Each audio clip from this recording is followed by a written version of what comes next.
네, 감사합니다. 오늘도 주일 예배 오신 여러분들을 주님의 이름으로 축복하며 환영합니다. 우리 옆에 사람과 함께 인사하겠습니다. 잘 오셨습니다. 반갑습니다. 네, 오늘도 이곳 가운데 모인 저와 여러분에게 하나님께서 임재하시고 또 하나님 하실 말씀들을 해주시기를 기대합니다. 오늘 이제 여기에서 드리는 마지막 예배가 될 것 같습니다. 2주 동안에 귀한 예배 공간을 내어주신 예담교회 분들께 너무나 감사드리고요. 다음 주에는 저희가 새로운 예배당으로 들어갑니다. 그래서 일주일 남은 공사 기간 동안에 차질 없이 순적하게 공사가 잘 진행되고 아름답게 예배당이 꾸며져서 다음 주는 새로운 곳에서 꼭 예배할 수 있도록 여러분들이 함께 기도해 주시길 바랍니다. 우리 옆에 사람과 한 번 더 인사하겠습니다. 이번 주에 기도합시다. 시작. 네, 꼭 기도하셔야 돼요, 여러분. 네, 기도해 주시고, 지금 공사 일정이 좀 빡빡해요. 일정이 밀려가지고, 그래서 이제 목사님이랑 저랑 계속 준비하면서 이제 어쨌든 다음 주에는 꼭 들어가게 하자, 이렇게 하고 있는데, 여러분들의 기도가 많이 필요합니다. 오늘 대강절 두 번째 주일 맞이해서요, 우리가 함께 말씀 살펴보겠습니다. 오늘 함께 보실 말씀은 마태복음 8장 1절부터 4절까지 말씀입니다. 신약 성경 마태복음 8장 1절부터 4절까지의 말씀. 우리 다 차리셨으면 합독하겠습니다. 시작. 예수께서 산에서 내려오시니 수많은 무리가 따르니라. 한 나병 환자가 나와 절하며 이르되 주여 원하시면 저를 깨끗하게 하실 수 있나이다 하거늘 예수께서 손을 내밀어 그에게 대시며 이르시되 내가 원하노니 깨끗함을 받으라 하시니 즉시 그의 나병이 깨끗하여 진지라. 예수께서 이르시되 삼가 아무에게도 이르지 말고 다만 가서 제사장에게 내 몸을 보이고 모세가 명한 예물을 드려 그들에게 입증하라 하시니라. 아멘. 네, 오늘은 불결이 아닌 불씨라고 하는 제목으로 하나님 말씀을 나누도록 하겠습니다. 우리가 살아가는 이 하루의 시간 속에서 우리는 수많은 접촉을 하며 살아가죠. 많은 접촉이 우리의 삶에 있습니다. 출근길에 사람들이 있고요. 또 출근하면 일터에 사람들이 있고요. 뿐만 아니라 단톡방에 많은 알림들, 업무 메시지, 그리고 SNS 스크롤 해서 올려가면서 우리는 끝없는 접촉을 하며 살아가죠. 그러게 우리는 누군가랑 접촉해요. 그런데 가만히 생각해 보면 누군가와 접촉하지만 우리의 삶에서 정작 아무와도 접속되고 있지 않은 건 아닌지 돌아볼 필요가 있어요. 수많은 접촉이 있지만 누군가와 인격이 맞닿는 깊은 접속이 있는가 하는 거죠. 그 접속이 약한 시대를 살아가고 있습니다. 내 주변에 관계는 많은데 외로움은 더 깊어져 가는 거죠. 대화는 많아요. 일주일 동안 많은 사람과 많은 대화의 내용을 합니다. 그런데 정작 정말 내 마음이 맞닿아서 깊은 마음의 소통을 하는 그 대화는 많이 없는 거죠. 이번 한 주를 살아가면서 누군가와 마음이 딱 맞닿아서 정말 마음이 통하는 그런 대화를 나눠본 적이 있습니까? 어떠한 대화입니까? 인격과 인격이 만나서 업무적인 대화 말고 일상에 그냥 스쳐가는 대화 말고 내 중심에 있는 가치와 내 내면이 딱 만나서 누군가랑 딱 걸려서 마음이 통하고 눈빛을 볼 때 그 눈빛이 통하고 이해와 가치가 통하는 그러한 관계가 이번 한 주 여러분 가운데 있으셨습니까? 그것이 굉장히 약한 시대를 살아가죠. 끝없이 핸드폰을 보면서 많은 것들을 접촉하지만 내 가슴에 와닿는 인격적인 접속이 굉장히 약한 시대를 살아갑니다. 이번 주에 교회 이전을 위해서 인테리어 공사를 하는데요. 천장을 뜯었어요. 전기 공사를 하기 위해서 천장을 뜯었는데 그 천장 안에 천장에 있으면 안 되는 전선들이 가득 들어차 있는 거예요. 그래서 간단한 공사를 저희는 이제 잭을 넣어서 옮기는 공사를 하려고 한 건데 전기하시는 분들이 보시고는 난리가 난 거예요. 이게 천장에는 들어가면 안 되는 선이었다라고 하면서 여러 가지 이제 얘기들을 하는 가운데 이제 임대인 분께서 이건 교체해야 된다라고 말씀하신 거예요. 근데 사실은 그걸 계속 써도 괜찮아요. 그냥 천장 다 같이 닫고 우리가 그 전기를 그대로 써도 상관없지만 언제 우리의 생명에 위험이 올지 모르는 거야. 그러니까 불이 날 수 있다는 거야. 그러니까 전선이 천장에 들어가면 안 되는 선이 들어가 있어서 화재의 위험이 있다는 거죠. 왜 그 전선을 천장에 넣었을까요? 천장에 넣으면 안 되는 전선을 저렴하기 때문에 넣었대요. 아주 싼 전선. 그래서 저렴하지만 사실은 천장에 들어가면 불이 날 수 있는 우리가 생명의 위협이 있을 수 있는 그러한 선이었다라고 해요. 그래서 어쩔 수 없이 하루 더 공사를 연장하면서까지 그 전기 공사를 다 마쳤어요. 밤을 이제 밤늦게까지 야근 근무를 하시면서 그 전기 작업을 했죠.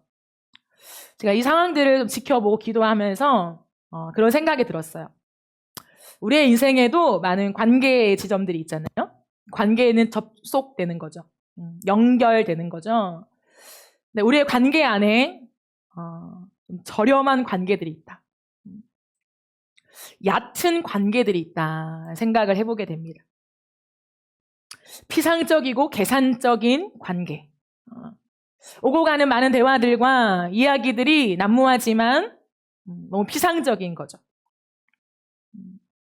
얼굴과 얼굴을 대면하여서 함께 관계하지만 상처받지 않기 위해서 적당한 선을 긋는 관계들이 너무 많지 않은가 생각해 보아요. 근데 그런 관계들이 지금은 괜찮아 보이죠. 내가 언제든지 심심할 때 전화할 수 있고 만날 수 있고 사소한 이야기들을 오고 받을 수 있는 그런 좋은 관계들이지만 그런 피상적이고 얕은 관계들은 결정적인 순간에 끊어지게 돼요. 매일마다 만나고 많은 일상의 이야기들을 하지만 결정적인 순간에는 그 관계가 완전히 끊어져 버리는, 남남이 되어버리는 그런 관계들이 굉장히 얕은 관계라고 할 수 있죠. 지금은 괜찮아 보여서 그 관계를 지속하지만 사실은 그 관계 속에 우리가 점점 지쳐가요. 관계라는 것은 굉장히 사람의 내면을 피로하게 만들죠. 그래서 우리 안에 삶을 살아갈 때 필요한 열정, 생기가 점점 꺼져가요. 오히려 관계를 지향했지만 그 얕은 관계들 때문에 그 많은 전선처럼 너무 저렴한 관계들이 우리의 삶에 많아서 우리 결정적인 순간에 나를 지켜주지 못할 뿐 아니라 내 안에 있던 생기, 세상을 바라보는 소망, 많은 것들이 꺼져가는 경우들이 많다는 거예요. 근데 오늘 본문을 보니까 접속은커녕 접촉조차 허용되지 않았던 한 사람이 등장합니다. 사회로부터 철저하게 밀려났던 한 사람, 나병 환자입니다. 그의 인생은 마치 언제 끊어질지 모르는 외로운 전선처럼 흔들리고 있어요. 근데 예수님과의 만남을 통해서 꺼져갔던 그의 인생에 생명의 점화가 일어납니다. 오늘 저는 이 본문의 말씀을 함께 살펴보면서 저와 여러분의 인생에 혹시 꺼져가는 불씨가 있다면 다시 한번 그 불씨가 예수 그리스도의 이름과 그 관계 안에서 다시 피어나고 회복되어지는 은혜가 있기를 예수님의 이름으로 축복합니다. 본문의 이야기는 이렇게 시작합니다. 1절 말씀을 보면 예수께서 산에서 내려오시니 수많은 무리가 따르니라. 산상수훈 후에 예수님은 인파에 둘러싸여 이동하시죠. 누가 보아도 이 순간은 수많은 사람들로 가득 차 있어요. 그러니까 무리의 이동이라는 거죠. 한두 사람, 10명, 100명 이 정도가 아니라 어마어마한 사람들이 함께 이동하는 그 무리의 대열이에요. 무리의 대열. 그런데 그때 한 사람이 그 무리를 뚫고 예수님께 나옵니다. 그 한 사람이 바로 나병 환자예요. 일반 사람도 아니고 사실은 무리 속에 있으면 안 되는 한 사람. 무리 속에 있더라도 절대로 들통나면 안 되는 그 한 사람, 그 나병 환자가 무리를 뚫고 예수께 나와요. 모두가 피하고 모두가 가까이 갈까봐 두려워하고 모두를 부정하게 만들 수 있는 나병 환자가 예수님께로 직진해요. 레위기 13장 44절 46절 말씀을 보면 나병 환자의 규례가 나와요. 이는 나병 환자라 부정하니 제사장이 그를 확실히 부정하다고 할 것은 그 환부가 그 머리에 있습니다. 나병 환자는 옷을 찢고 머리를 풀고 윗 입술을 가리고 외치기를 부정하다 부정하다 할 것이요 병 있는 날 동안은 늘 부정할 것이요 그가 부정한즉 혼자 살되 진영 밖에서 살지니라. 나병 환자의 규례입니다. 나병에 걸리면 옷을 찢고 머리를 풀고 윗입술을 가리고 사람들이 보는 앞에서 나는 부정합니다. 부정합니다. 라고 외쳐야 되는 굉장히 비참한 인생이었어요. 뿐만 아니라 격리하며 살죠. 여러분 생각해 보세요. 나병 환자가 격리하며 살아요. 그 격리는 단순한 공간적인 격리가 아니에요. 물리적인 장소만 따로 분리된, 구분된 격리가 아니었죠. 사회 전체가 그 사람들의 존재를 격리하는 거예요. 그 존재를 부정하는 거죠.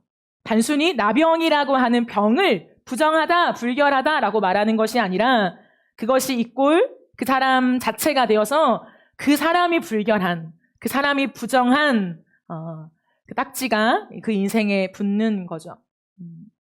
그러므로 존재 자체가 더러움으로 규정된 생애였다는 거예요. 나라는 사람 자체가 더러움 그 자체였다는 거예요. 사람들이 그를 보며 저 멀리서라도 그를 보며 눈빛이 어떨까요? 넌 절대 나에게 가까이 오지 마. 넌 더러워. 너의 인생 이미 실패했잖아. 그 실패가 나에게 또 묻을까봐 옮겨질까봐 난 두려워. 이런 눈빛이 아니었을까요? 너와 관계하면 나까지 불결해지니까 그의 근처에도 가고 싶지 않은 그런 마음이 사회가 많은 사람들이 그를 바라봤던 눈빛이었다는 거예요. 그럼 사람은 눈빛을 보고 살죠. 눈빛을 먹고 자라요. 누군가의 눈빛, 날카롭고 너무나 죽일 듯한 그 눈빛을 보고 살면요, 마음이 꺼져 가죠. 마음이 죽어요. 날마다 나를 바라보는 희망의 눈빛을 보고 살아가는 사람들은 마음에 다시 소망이 생기죠. 눈빛은 사람을 살리는 약이 될 수 있고 사람을 죽이는 독이 될 수도 있는 거예요. 나병 환자가 본 것은 그 수많은 사람들의 따가운 눈빛이었다는 거예요. 그 누구도 자신에게 다가와서 따뜻한 눈빛, 소망의 눈빛, 희망의 눈빛, 생명의 눈빛을 보낸 적이 없다는 거야. 너는 격리돼야 되는 대상이야 라는 거야. 이미 마음과 마음의 연결은 끊어진 지 오래예요. 사람과 마음을 맞닿는 시간들이 있었을까요? 나병 환자는 없는 거예요. 근데 육체마저도, 그 접촉마저도 끊어진 상태로 살아가는 그 사람이 오늘 본문에 등장하는 나병 환자예요. 그런데 그가 수많은 무리 속에서 예수님께로 나아옵니다. 그렇다면 이 나병 환자가 왜 예수님께 나와왔을까요? 왜? 무엇 때문에 예수님께 나와왔을까요? 한 가지죠. 믿음이었다는 거예요.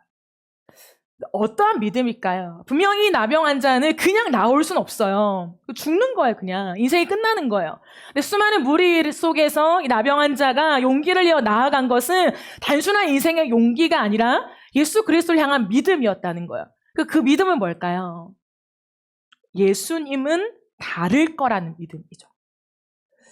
세상의 수많은 사람들은 자신을 보며 동일한 눈빛을 보내요. 동일한 태도를 보여요. 동일한 대우를 해요.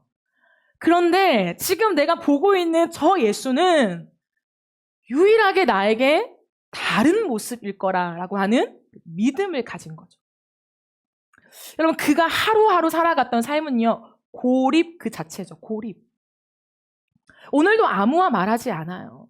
그 누구와도 속내를 얘기할 수 없죠. 사람들을 보면 누군가가 나를 보면 고개를 돌려요. 획획. 내 몸만 썩어가는 게 아니라 마음도 무너지고 있다는 거예요. 근데 어느 날 소문만 듣던 그 예수가 저 앞에 있는 거예요. 어렴풋이 잘 들리지 않지만 온갖 정신을 귀에 다 쫑긋 집중시키고 그 말씀을 듣는데 예사롭지 않는 거예요. 이 나병 환자가 얼마나 사람에 대한 민감성이 높을까요? 왜요? 자기만 보면 눈빛이 다른데. 그런 사람들은 민감성이 높다고요. 사람을 캐치하는 그 민감성이 굉장히 높아요. 그런데 어디선가 들려오는 그 예수 그리스도의 음성은 내가 누군가에게 들어보지 못한 말씀이었다는 거예요. 내가 어디서도 본 적이 없는 태도였다는 거예요. 그것을 나병 환자가 봅니다. 그래서 그의 마음속에 그런 생각이 드는 거죠. 분명히 랍비 같은데 수많은 사람들 앞에서 말씀을 전하고 따라다니는 사람들이 있는 거 보면 랍비 같은데 자신이 지금까지 경험해본 유대인 지도자는 아닌 거예요. 유대인들에게 중심에 있는 것은 무엇입니까? 율법이죠. 그 율법으로 자신을 격리시킨 거예요. 근데 아무리 듣고 보아도 내가 지금까지 아는 유대인 지도자의 모습이 아닌 거죠. 분명히 유대 사람인데 하나님 같은 거예요.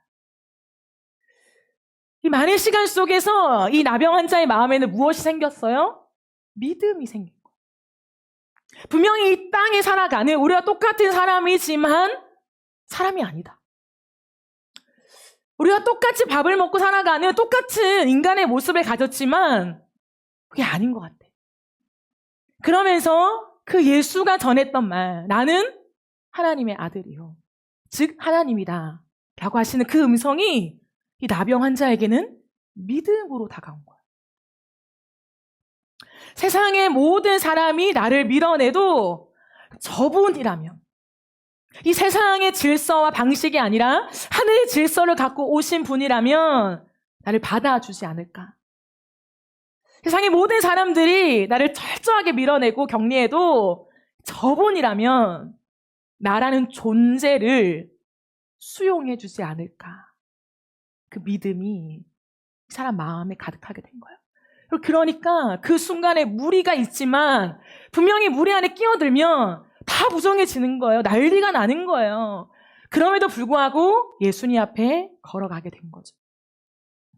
가장 낮은 자세로 예수님 앞에 가서 이렇게 간청합니다. 2절을 보면 주여 원하시면 저를 깨끗하게 하실 수 있나이다. 다 물리치고 가서 제발 나를 도와주세요. 고쳐주세요가 아니라 뭐라고 했다고요? 주님이 원하시면. 독특한 표현이 아닙니까? 주님이 원하시면, 주님의 마음에 오케이가 된다면 저 같은 사람도 고쳐주세요. 굉장히 낮은 자세라는 거예요. 예수님이 나를 깨끗하게 하실 수 있는 분이라는 것을 고백해요. 그러나 예수님이 원하시면, 나를 받아주신다면 그 놀라운 치유가 지금 일어날 줄 믿습니다 라는 고백이죠. 우리가 이 땅을 살아가면서 우리 또한 나병 환자는 아니지만 누군가에게 다가가기 어려울 때가 많아요. 사람이 사람을 따뜻하게 하지만 때로는 그 사람이 무서울 때가 있죠. 여러 가지 상처와 아픔 속에서 자기만의 어떤 스토리 속에서 사람이 좋지만 사람이 싫은, 사람에게 다가가고 싶지만 사람에게서 멀어지고 싶은 이 모순이 우리 안에 있을 때가 있습니다.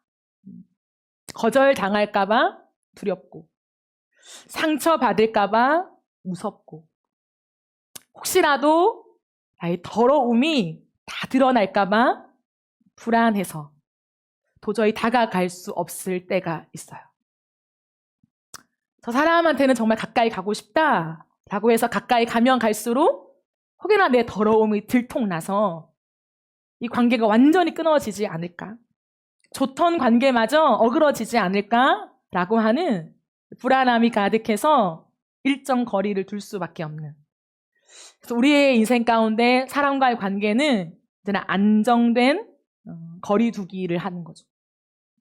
우리가 선택할 수 있는 것은 언제나 눈치를 보며 아닌 것 같고 쿨한 것 같고 잘 지내고 싶어 하는 것 같지만 사실 우리의 마음에는 거대한 그 계산 속에서 일정한 거리 두기를 좁히지 않는 삶을 살아갈 때가 많은 것 같습니다. 사람들과 나는 접촉을 하지만 마음의 문은 내가 닫고 있는,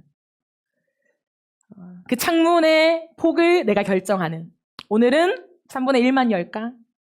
사람과의 대화 속에 오늘은 3분의 2도 괜찮은 것 같은데, 내 마음의 창문의 크기를 내가 조율하며 보이지 않는 내 마음의 끝없는 계산기를 돌리면서 오늘 어디까지 마음을 오픈할까? 라고 하는 마음의 습관들 말이죠. 이 시대를 살아가면서 우리는 그 계산에 너무 익숙해져 있는지 모르겠어요. 대화를 해도 그 사람과 온전히 대화하는 게 아니라 어디까지? 여기까지 내비쳐도 될까?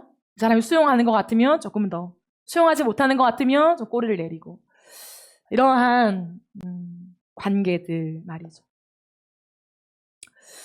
그런데 이 나병 환자는 자신에게 있었던 그 거리두기, 평생의 거리두기를 당해왔고 자신도 가까이 갈 수 없었던 그 큰 간격이 있었지만 나병 환자는 예수님께 다가가요. 그냥 가버려요.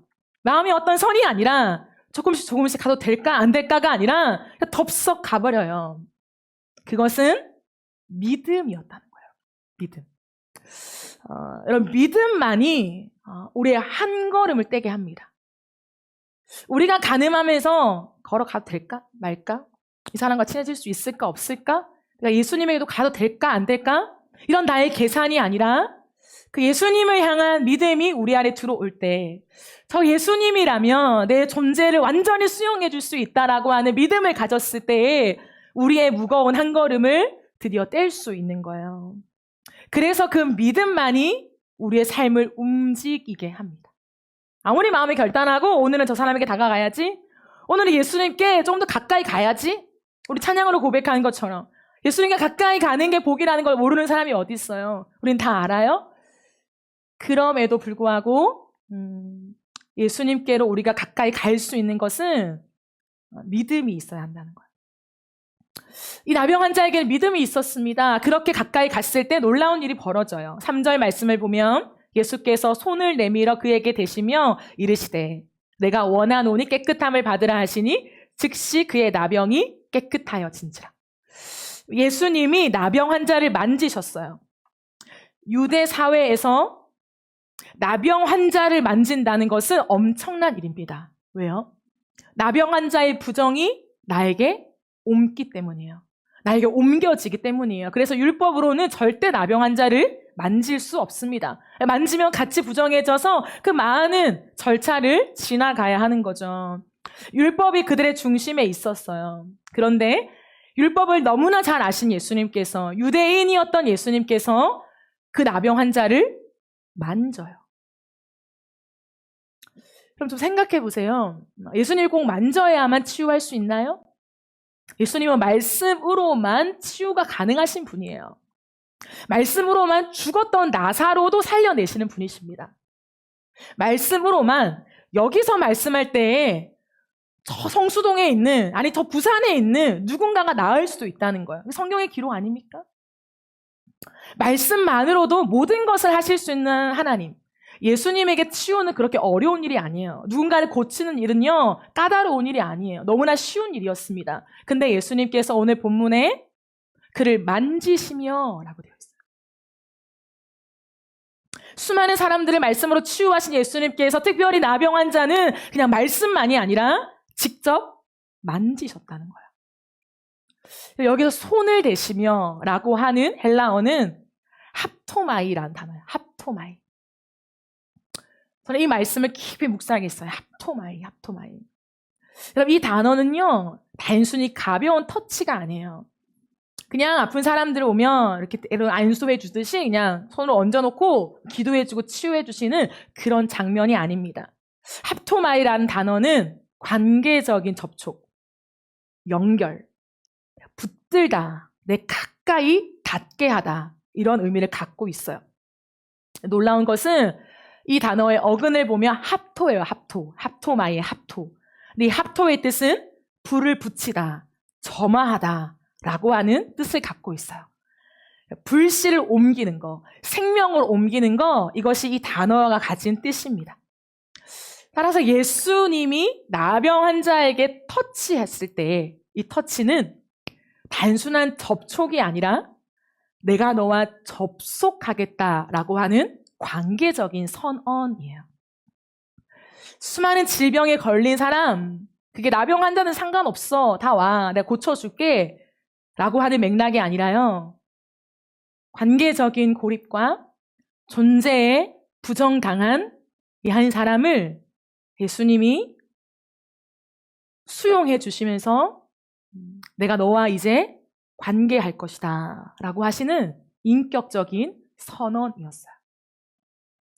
수많은 사람들 앞에서 수많은 사람이 나병이라고 하는 한 이유만으로 이 사람을 고립시켰을 때에 예수님은 그 나병 환자의 모습 그대로 수용해 주시며 그를 안아주신 거죠. 이것이 예수님이 이 땅에 오신 이유입니다. 예수님이 이 땅에 오신 목적이 병 고침이었다면 병 고침만 했을 거예요. 지나가면 모든 사람이 병을 나아요. 그럼 끝나는 거예요, 그냥. 예수님의 목적은 단순한 병 고침이 아니에요. 단순한 나병을 치유해주는 사건이 아닙니다. 예수님이 이 땅에 오신 그 목적은 무엇이냐면 하나님과 우리의 관계적인 회복이에요. 하나님과 우리가 마땅할 수 없는 격리라는 말조차도 붙일 수 없을 만큼 분리되고 떨어질 수밖에 없는 우리를 다시 하나님과 인격적인 사랑의 관계 안으로 접붙이기 위해서 예수 그리스도께서 오신 거죠. 그래서 예수님은 이미 모든 것을 다 세팅하고 오신 거예요. 우리의 존재를 수용하기 위해서 오셨습니다. 단 하나, 그 주님 앞에 가난한 마음으로 나아오는 믿음이 있을 때 예수님과 접속되는 거예요. 여러분, 우리의 인생 가운데 우리는 수없이 많이 예수님과 접촉되는 삶을 살아가요. 그것도 예배 아닙니까? 예배 와서 일주일에 한두 번씩 예배 와서 많은 찬양과 말씀과 또한 신앙의 행위들을 통하여서 접촉되죠. 근데 여러분, 예수님과 스쳐 지나가는 접속이 아니라 날마다 예수님과 함께 인격과 인격을 맞닿는 깊은 접속을 하고 계십니까? 예수님 앞에서 나의 모든 것들을 다 드러내고 예수님 앞에서 내 모든 것들을 완전히 뒤엎어서 그 주님이 치유하시고 만지시고 대화하시고 소통하시는 그 인격적인 접속을 하고 계십니까? 주님은 그것을 위해서 이 땅에 오셨어요.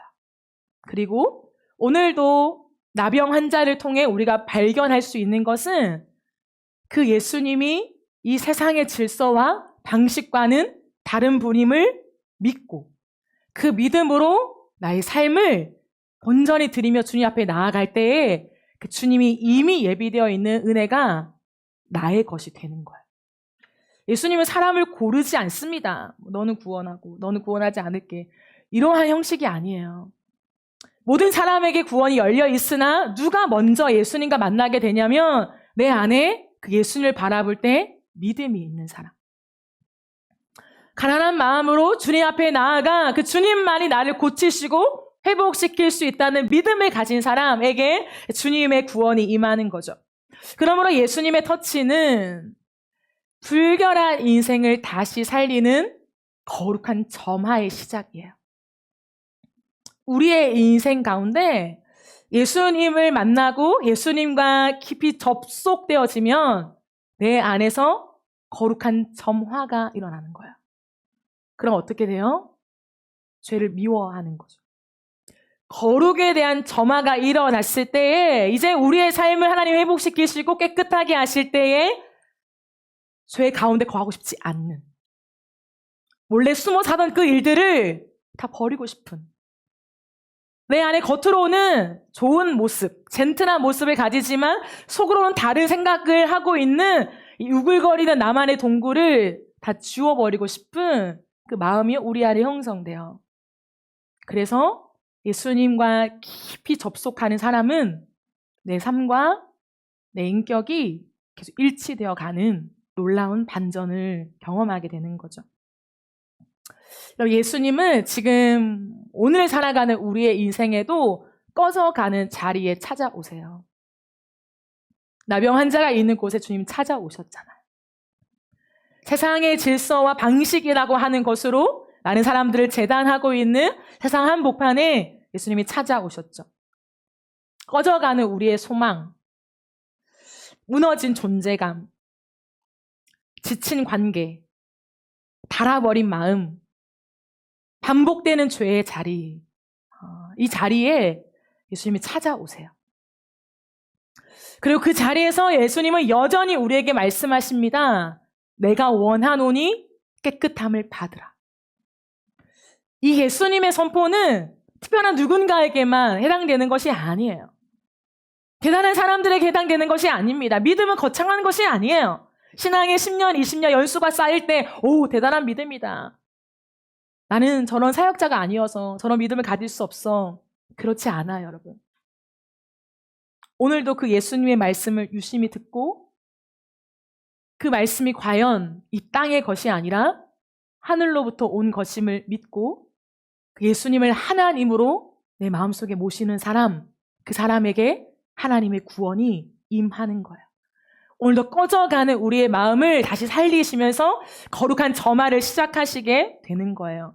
그러므로 여러분, 예배 가운데 우리가 사모해야 되는 것은 무엇이냐면 스쳐가는 접촉이 아니에요.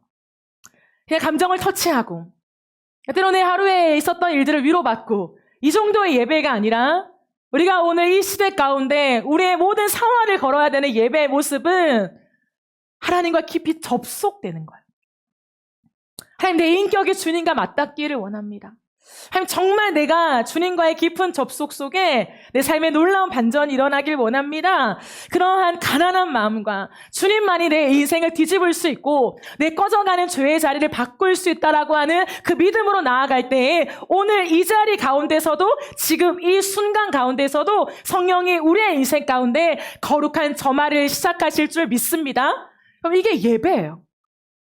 내가 수없이 경험했던 예배, 지난주도 뭐 그랬는데, 그 지난주도 그랬는데, 어제도 예배했는데, 나 이번 주 5번 예배했는데, 별 다른 거 없던데? 난 안 변하던데?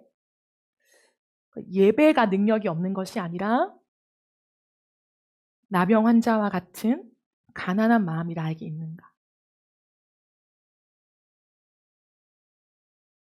그 주님을 정말 하나님의 아들로 믿는 믿음이 있는가?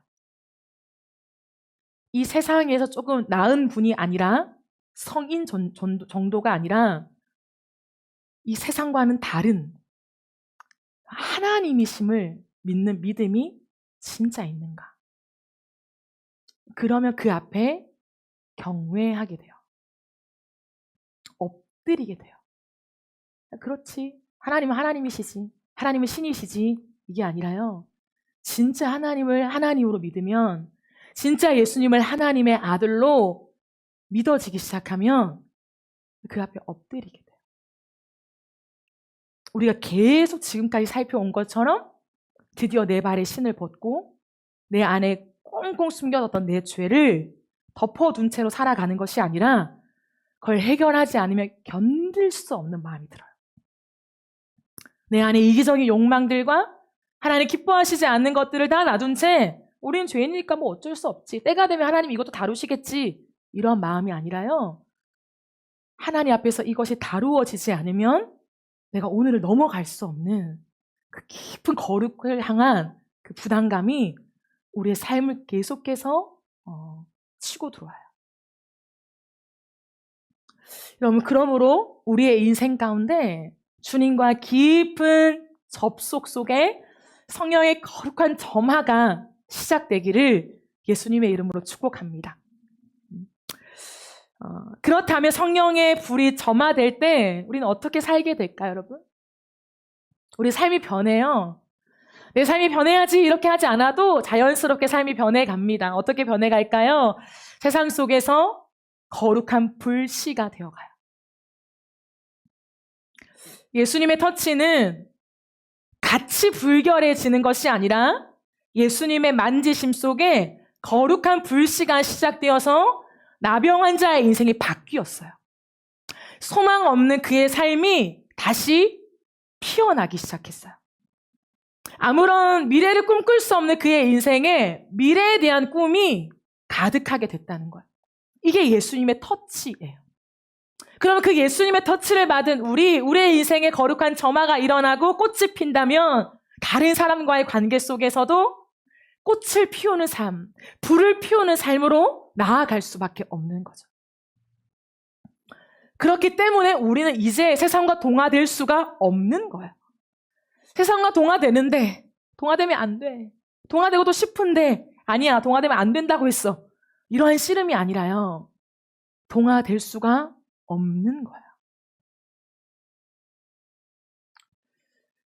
우리의 인생 가운데 하나님이 일으키시는 거룩에 대한 열망이 피어오르기 때문에 하나님이 싫어하시고 미워하시고 바꾸길 원하는 세상의 많은 문화와 말들과 그 지향점을 내가 따라갈 수가 없는 거예요, 이제는.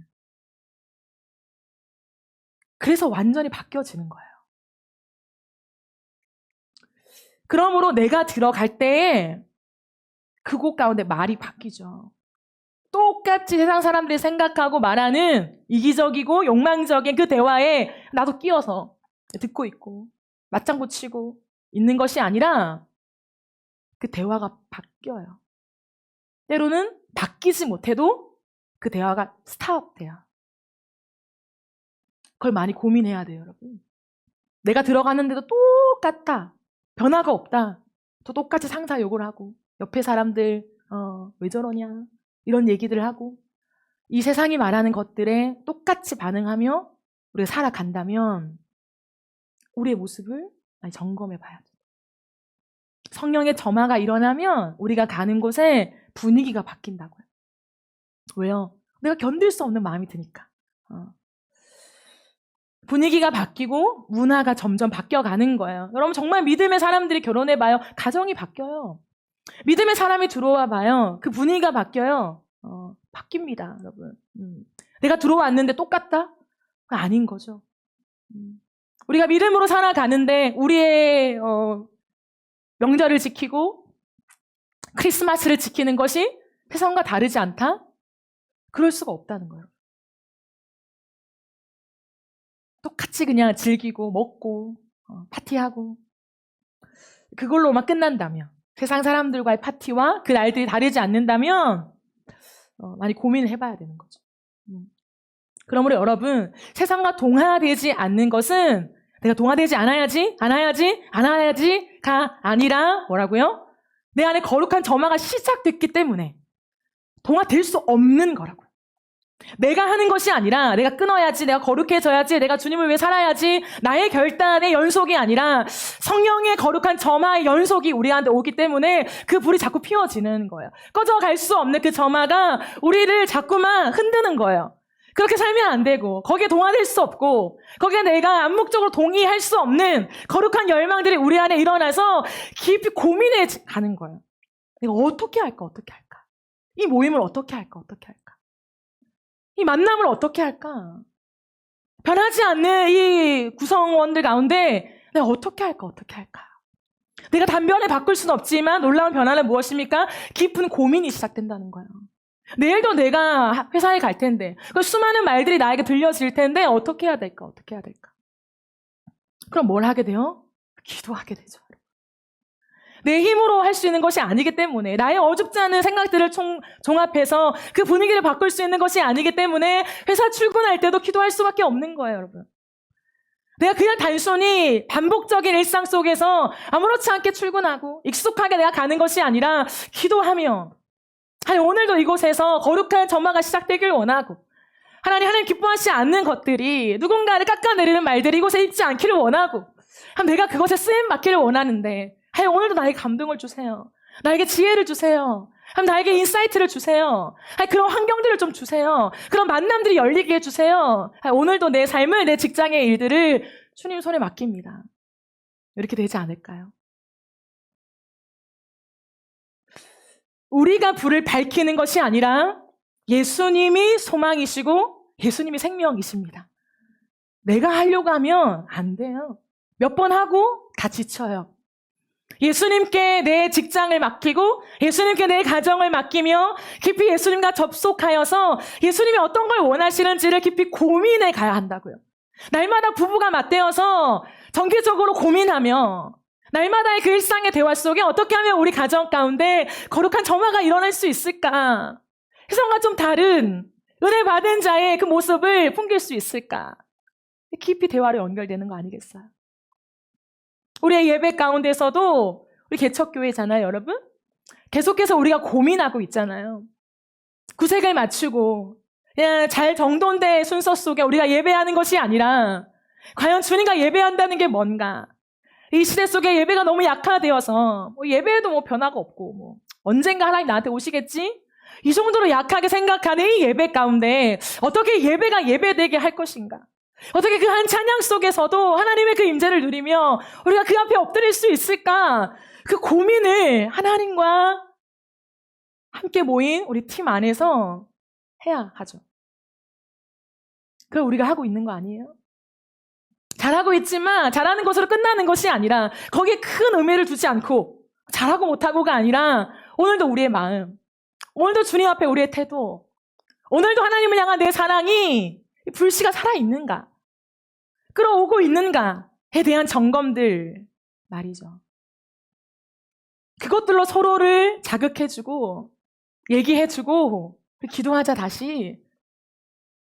아무리 화려하게 20분 잘 짜여진 콘티로 해도 우리가 하나님과 접속이 안 되면 스쳐 지나가는 접촉으로 우리의 인생 변하지 않잖아. 다시 기도하자. 우리의 마음을 지금 어디에 두고 있냐? 라고 말할 수 있는 그런 교회. 그 지향점이 같은 교회. 그런 교회가 우리 교회가 되었으면 좋겠어요. 하나님 우리에게 다시 새 예배당을 주시면서 말씀하신 것이 무엇입니까? 예배잖아요. 그 예배라고 하는 키워드로 지금 우리가 몇 개월을 가져왔죠. 정말 하나님 앞에서 예배당에 들어가기 전에 그 예배, 하나님의 임재의 예배를 고민하며 우리 기도하고 있습니까? 단순히 건물이 잘 꾸며지는 것 말고 2주 동안 공사가 잘 완료되고 들어가야지가 아니라 정말 하나님 앞에서 하나님의 시대 가운데 우리가 꿈꾸길 원하는, 회복하길 원하는 그 예배가 무엇입니까? 하나님 나를 설교자로, 찬양 인도자로 세워주셨는데 내 콘티 가운데, 내 연주 가운데 정말 하나님의 임재가 접속되고 있습니까? 우리의 예배 가운데 그냥 1시간 반 드리고 떠나가는 예배가 아니라 모든 사람들이 이 예배 가운데 깊은 고민을 하고 그 찬양 한 곡에라도 하나님 앞에 머무는 그 시간들이 있습니까? 이런 고민들 말이죠. 제가 여러분과 함께 나누잖아요. 계속 기타 한 대로도 예배할 수 있다고요. 기타 한 대든 풀 세션이든 우리가 하나님 앞에서 그 마음을 고민해 가자고요. 그 은혜 받은 자로서의 그 잃어버리지 않는 그 감격, 그 감격이 없는 채로 그렇지 날마다 타오르나? 날마다 뜨겁니? 이런 마음이 아니라요. 오늘도 하나님 앞에서 내 마음이 미지근할 때, 메말라 있을 때, 예배를 드려도 감흥이 없고 삶의 변화가 없을 때 넘어가지지 않는 하나님 앞에 엎드려 그 임재를 구할 수밖에 없는 그 예배자들 말이죠. 모두가 다 주일을 그냥 그렇게 보내지 한 날 중에 하나지라고 생각해도 이 시대 가운데 하나님 아니요. 내 토요일을 구분하겠습니다. 수많은 사람들 그 율법이라고 말해도 하나님 나는 율법이 될 수가 없습니다. 내일 그 예배를 위해서 내 삶을 정돈하며 주님 앞에 기도하며 머물겠습니다. 라는 태도를 견지하는 예배자들 말이죠. 그 예배자가 되면 어떨까요?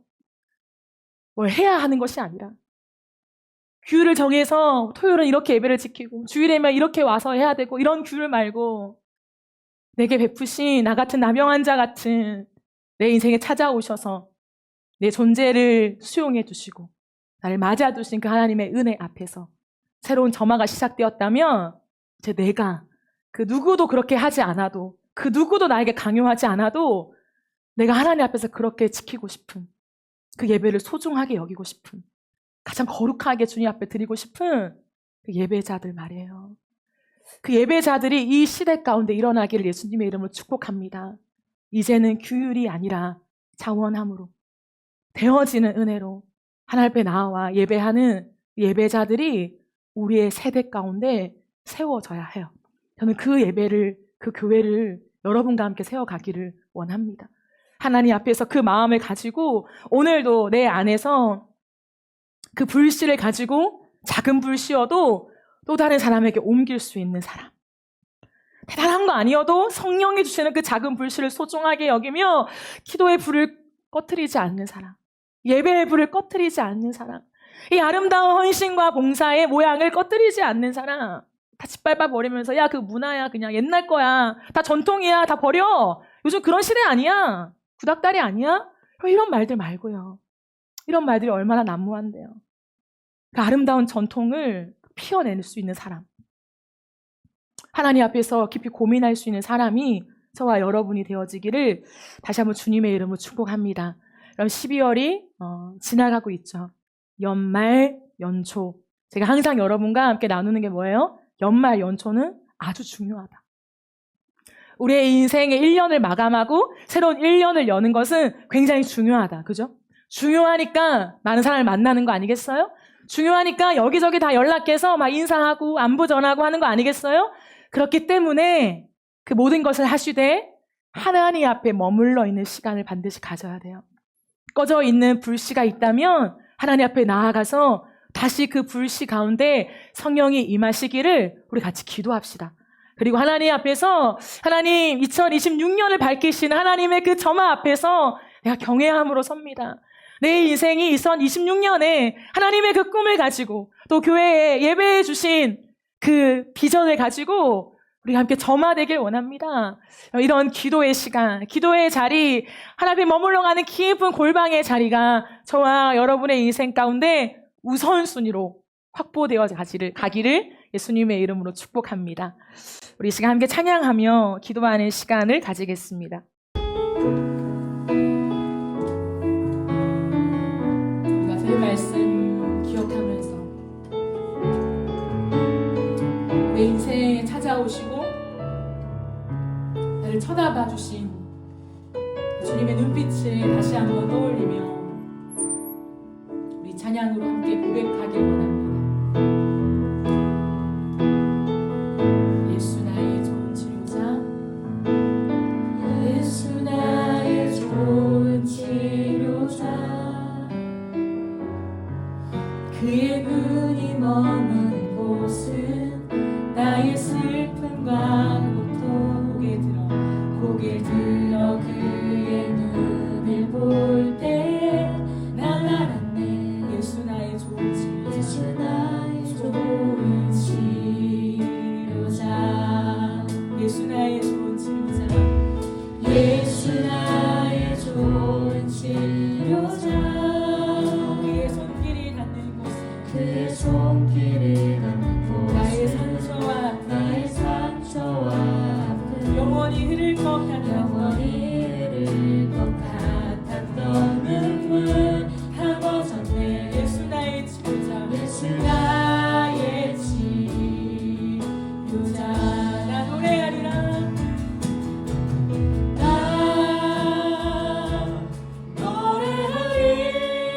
노래하리라.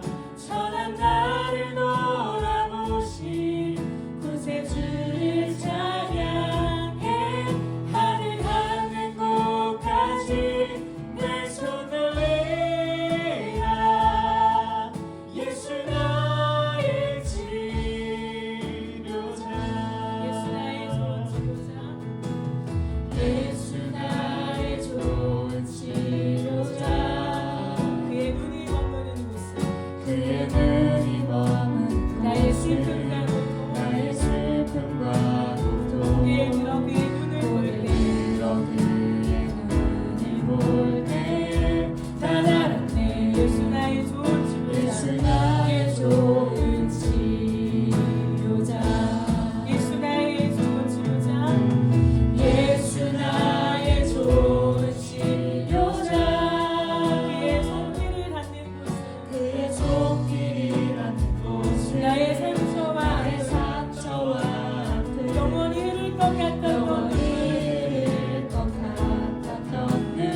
영광과 찬양 받으시길 경배합니다. 슬픔을 거두고 내게 자유 주시네. 기쁨의 노래를 영원한 나의 힘 예수께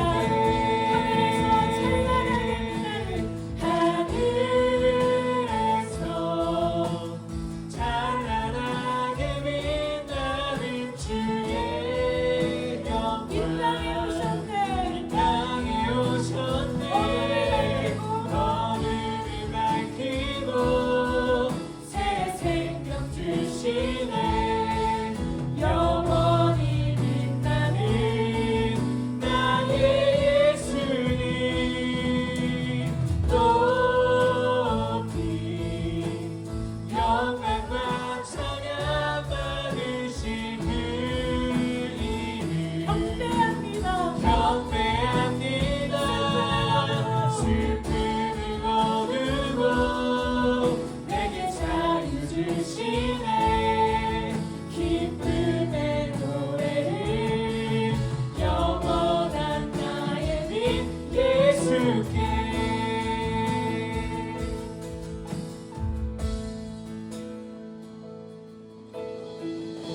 네, 이 시간 들은 말씀을 기억하며 기도합시다. 이 시대를 깊이 고민하면서 제가 초도에 여러분께 드렸던 질문을 떠올려 보면 좋겠습니다. 이번 한 주를 살아가면서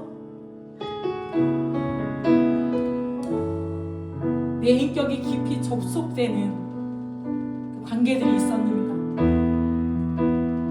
예수님 앞에 나아가서 깊이 마음과 마음을 소통하고 통하는 그 시간들이 있으셨습니까? 이 시대에 우리는 나병 환자는 아니지만 우리의 존재가 마치 나병 환자처럼 거리두기에 익숙한 삶이진 않습니까? 주님이 우리 가운데 오셔서 우리의 존재를 받아주신다고 말씀하세요. 우리의 존재를 받아주시면서 우리의 꺼져가는 인생 가운데 거룩한 점화를 시작하시겠다 말씀하십니다. 우리의 시간 믿음으로 받아가며 기도합시다.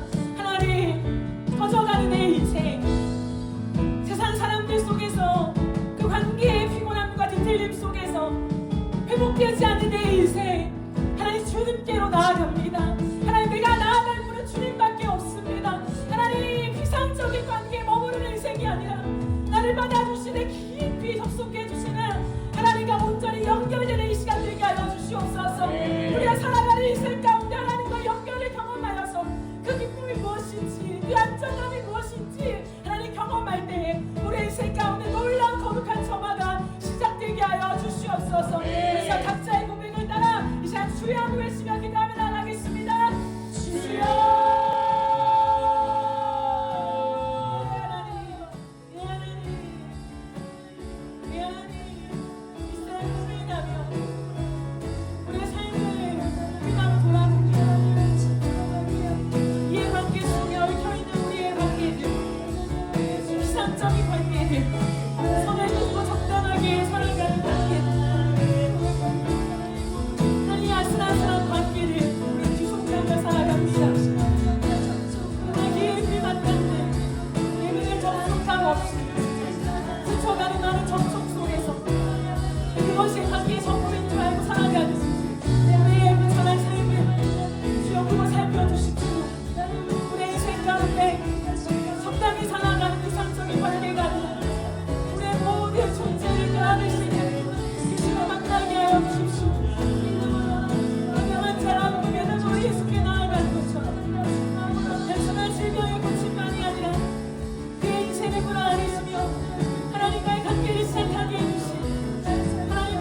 세대 가운데, 특별히 20대, 30대, 40대 가운데 가장 어려워하는 것이 무엇입니까? 관계예요. 관계. 너무나 많은 관계들, 인스타, 수많은 SNS를 통해서 맺어진 몇백 명의 관계들이 있지만 정작 마음이 통하는 사람이 없는, 내 내면의 깊은 이야기와 내 미래를 함께 그려갈 존재가 없는 텅 빈 관계들, 나를 지켜줄 수 없는 끊어진 전선과 같은 관계들이 너무 많지 않나요? 이 시간 우리 관계 회복을 위해서 기도합시다. 많은 것들을 노력하고 물질을 주고받고 같은 업무를 보고 취미 활동을 하고 동아리를 만든다고 해서 그 관계가 형성되는 것이 아니에요. 우리가 할 수 있는 것이 아닙니다. 하늘로부터 내려오는 그 관계가 우리 안에 접속되어질 때에 그런 우리를 통하여서 또다시 세상 가운데 그 인격적인 접속이 시작될 줄 믿습니다. 왜 이것을 꿈꾸지 않겠습니까? 하나님 관계로 지쳐가는 우리의 세대를 긍휼히 여겨주시옵소서. 하나님 우리를 좀 살려주시옵소서. 내가 주님과의 관계 안에서 그 접속이 온전해질 때에 주여 나를 통하여서 그 온전한 관계들이 계속해서 퍼져나갈 수 있도록 주님 역사하여 주시옵소서. 관계에 닫혀있는 분들이 열려지게 하여 주시고 상처로 어울려진 우리의 관계들에 다시 한번 주의 손길로 주님 만져주셔서 하나님의 만짐의 손길을 통하여 우리 또한 누군가를 만져줄 수 있는, 하나님 터치해 줄 수 있는 놀라운 역사들이 이 세대 가운데 일어나게 하여 주시옵소서. 우리 교회가 그 접속이 되어지는 교회가 되어지게 해주셔서 많은 사람을 가져나오는 교회가 아니라 단 한 명이라도 그 한 명이라도 주님과의 관계 속에 회복되어지는 그 한 사람을 세워가는 우리 이너프 처치가 될 수 있도록 주님 역사하여 주시옵소서. 우리 주의 한 말씀을 믿으며 나가겠습니다. 주여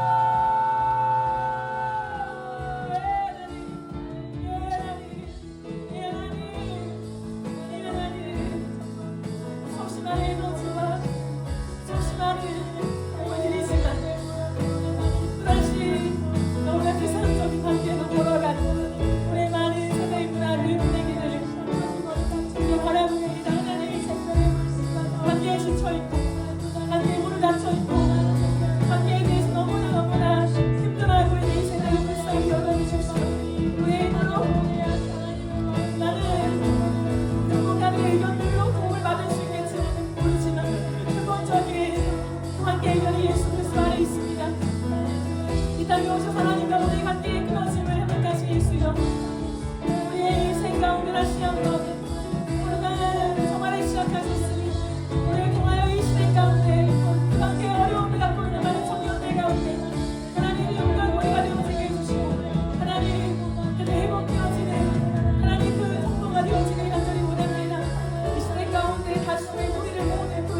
하나니 감사합니다.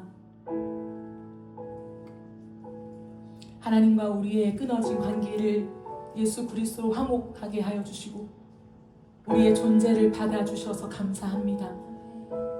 우리가 잘나서 하나님과 당연히 관계를 맺고 우리가 모태신앙이기 때문에 하나님과의 관계가 너무나 당연한 것이 아니라 이것이 얼마나 큰 은혜인지를 깊이 깨닫는 대강절이 되게 하여 주시옵소서.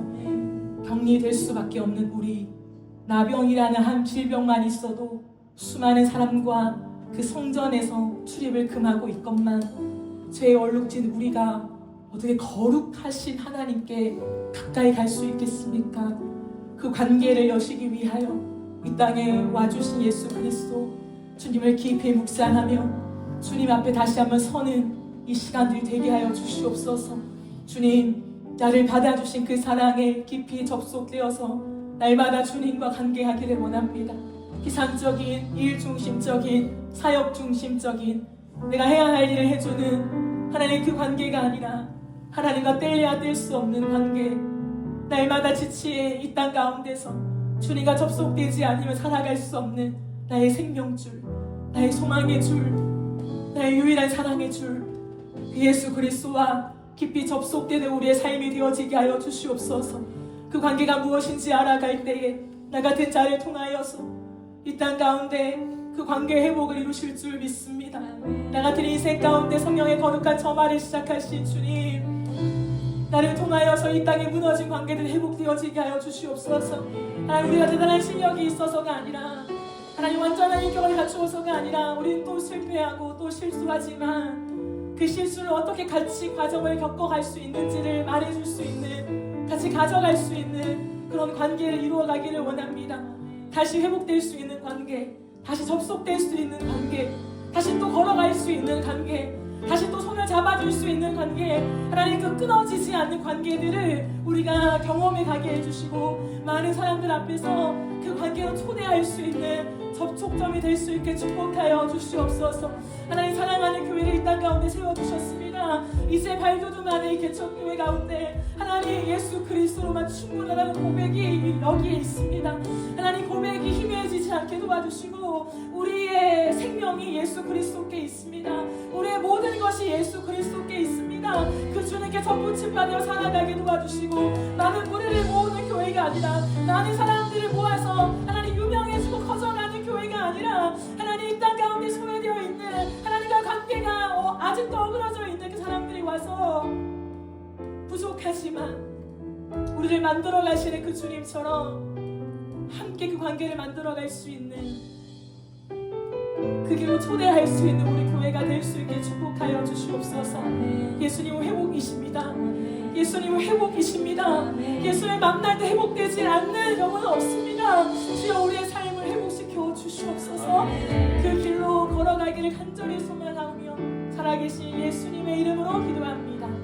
아멘.